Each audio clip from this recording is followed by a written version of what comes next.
स्पष्ट बहुमत मिळालं नाही.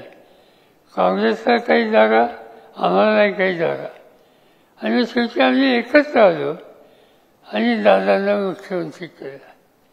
आम्हाला लोकांचा, आम्हा तरुणांचा त्यावेळेला काँग्रेस आईवर राग असायचा.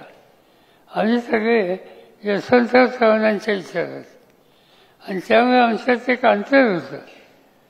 दादा हे आम्हाला लोकांचे नेते, पण त्याने शेवटी हे दोघंही एकत्र यावेत याचे प्रयत्न सुरू केले, आणि त्याला आम्हा लोकांचा विरोध होता. त्या विरोधामध्ये जे प्रमुख होते त्याच्यात मी होतो.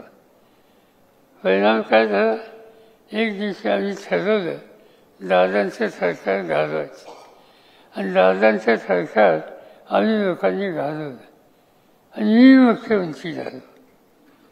माझ्या हातात सत्ता आली. आणि सांगायचं कारण असं की त्याच्यानंतर 10 वर्षाच्या नंतर आम्ही सगळे पुन्हा एकत्र आलो, आणि राज्याचा मुख्यमंत्री कोण करायचं याची बैठक होती. आणि त्या बैठकीमध्ये अनेक लोक होते. रामराव अधिक होते, शिवराव निलंगेकर होते, आणखी अनेक उत्सुक होते. वसंतदादांनी ही बैठक बोलवली, आणि त्या बैठकीमध्ये अनेक नावांची चर्चा झाली.